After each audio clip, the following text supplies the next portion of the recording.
वाहिगुरु जी दा खालसा वाहिगुरु जी दी फतेह। मैं आपका साथी इंद्रजीत सिंह परिवहन पंचायत से।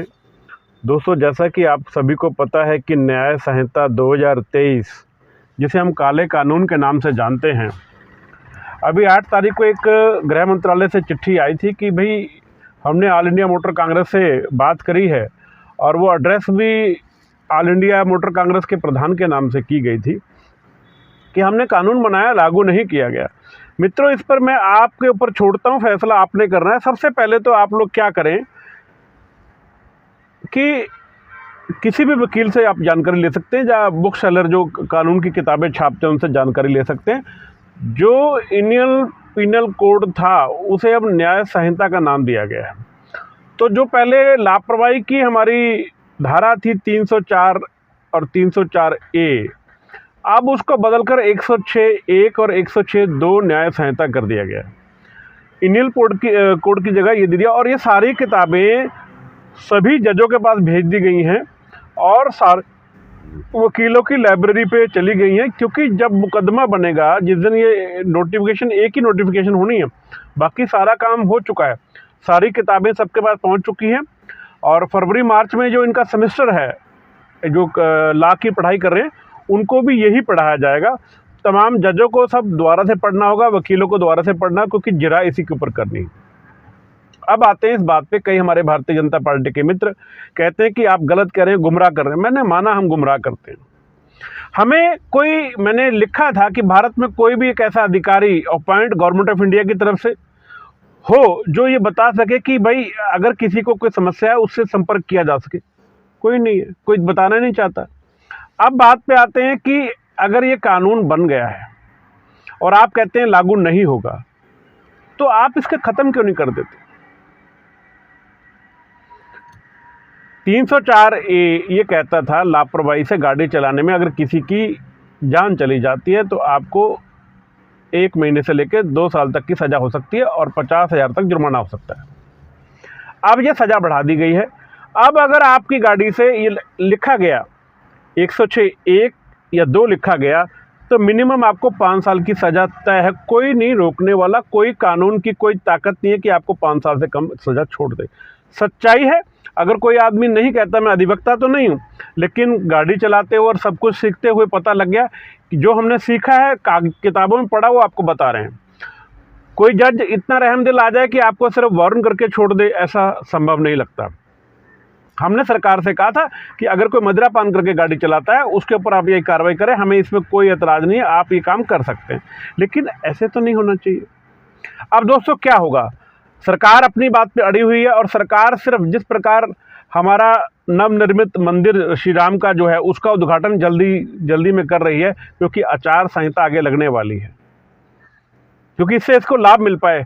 मैं राजनीति की तरफ नहीं जाना चाहता, लेकिन मैं ये कहना चाहता हूँ कि सरकार हमें भी कुछ समय के लिए टाल रही है कि अभी हम लागू नहीं कर रहे।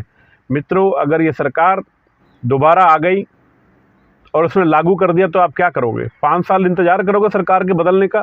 तब तक आप जीवित रहोगे, जीविका में रहोगे कि नहीं रहोगे, कौन जानता है। हमारे पास एक ही तरीका है। कोई साथी कितना भी बुद्धिमान हो, मैं उसकी बात मानने को तैयार हूँ, परंतु इससे अच्छा तरीका नहीं है। हम लोग पूरे भारत के चालक एक जगह इकट्ठे नहीं हो सकते। ये कोई भी कारण लगा लो, चाहे वो जात का हो, पात का हो, धर्म का हो, रिलीजियस का हो, राज्य का हो, हम सब अपने अपने गुटों बटे, और एक एक राज्य में 50-50 यूनियन बनी हुई है। आज अगर प्रधानमंत्री जी या गृह मंत्री आपको या गवर्नमेंट का कोई नुमाइंदा आप बुलाता है कि आ जाओ भी ड्राइवर बात करने आओगे, आप बता सकते हैं कोई संगठन ऐसा है जो वहाँ बात करने जा सके? कोई संगठन ऐसा है जिसको पूरे कागजों की जानकारी है? कोई संगठन ऐसा है कि सिर्फ वो फोटो खिंचवाने ना जाए, आपके लिए काम करके आए? नहीं है मित्रों। मैं हमेशा कहता हूं कि आप अपनी गाड़ी किसी नौसिखिए को, अपना रिश्तेदार अगर आपका गाड़ी चलाना नहीं जानता, आप उसको गाड़ी नहीं देते। फिर आप अपने भविष्य की बागडोर किसी ऐसे आदमी को दे दोगे जो ड्राइवरी करता ही नहीं है, जिसको इसके बारे में पता ही नहीं है। आज मुझे पता है कि रोड पर मुझे कहाँ कहाँ क्या क्या तकलीफ आती है, कहाँ DTO RTO प्रशासन के लोग मुझे तंग करते हैं, किस चेक पोस्ट पर मुझे तंग किया था, कहाँ मुझसे हफ्ता लिया जाता है, कहाँ कंडे के नाम पे मेरे से वसूली की जाती है। ये बातें कौन करेगा? अगर कोई चालक होगा जो इस बात को जानता होगा।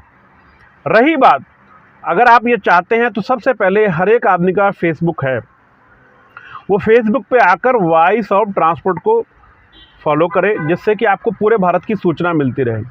नंबर 2, सभी साथी ट्विटर अकाउंट अपना बना ले। अगर किसी को ट्विटर चलाना नहीं आता तो अपने घर में बच्चों से सीख ले। अगर बच्चे भी नहीं बता सकते तो साइबर कैफ़े चले जाए, लेकिन ये आपकी आत्मरक्षा के लिए ज़रूरी है। मैं आपको पूरे भारत के लिए बोल रहा हूँ। जब आप ट्विटर अकाउंट पे आ जाएंगे तो जब आप ट्वीट करेंगे तो सीधा ट्वीट उसके खाते में खुलेगा, उसके हाथ में खुलेगा। वो कोई पीए नहीं देखता, वो ट्वीट खुद देखता है जिस आदमी के नाम हो। अगर हम प्रधानमंत्री के नाम ट्वीट करेंगे तो प्रधानमंत्री जी आप देखेंगे। अगर गृह मंत्री या किसी को भी हम ट्वीट करेंगे तो वो अधिकारी खुद सुनेगा और उस पर उसको जवाब देना होता है। और उसमें पूरे वर्ल्ड वाइड, पूरी दुनिया में इसको लोग देखते हैं कि भाई ट्वीट किया गया है, कोई ना कोई मसला तो है। क्योंकि आज आप टीवी में खबरें सुनते हो कि फलां ने ये ट्वीट किया, फलां ने ये ट्वीट किया। जब ये ट्वीट की बात आती है तो आप, जब हमारा ट्विटर हैंडल है परिवहन पंच, उसको फॉलो करेंगे और जब उसके ऊपर हम कोई पोस्ट लिखेंगे उसको आप लाइक करोगे, वो जो लाइक करोगे ना, जो दिल बना होता है उसको दबाओगे, वहाँ की गिनती आपकी जीत और हार बता सकती है कि आप रोजगार करते रहेंगे या आप इस रोजगार से जाने वाले हैं। सरकार को तभी हम हरा सकते हैं जब सरकार के बराबर हों। आज रैली में 5000 आदमी इकट्ठे हो जाएं, यह संभव नहीं, कारण कोई भी रहा हो। हम लोग रोड जाम करते हैं, हमें इन लाठियों से पीटते हैं या हमारे पर बर्बरता करते हैं, ऐसा हम नहीं कर सकते। हम एक ही काम कर सकते हैं, ट्विटर के माध्यम से, सोशल मीडिया के माध्यम से इनके पीछे पड़ सकते हैं। और चुनाव से पहले पहले अगर हम सफलता हासिल कर गए तो कर गए, अन्यथा आचार संहिता लग गई तो फिर हमारे पास एक ही विकल्प बचेगा कि हम इस पार्टी को सत्ता में ना आने दें। अन्यथा ये ड्राइवरों का शोषण जो है ये कोई रोक नहीं पाएगा। सबसे बड़ी बात है, जब कोई बुक्स छप जाती हैं और वो विद्यार्थियों को पढ़ने के लिए दे दी जाती हैं, जजों को न्यायालय में दे दी जाती है कि आपने इसके हिसाब से फैसले सुनाने हैं, वकीलों ने अपनी लाइब्रेरी में किताबें रख ली हैं, वो इसी हिसाब से धाराएं लिखेंगे, तो फिर भाई मैं और आप कौन होते हैं। तो दोस्तों अभी भी समय बचा है। अगर आप लोग चाहते हैं तो सभी साथी इस वीडियो को ज़्यादा से ज़्यादा शेयर करें, जितने भी लोग हैं।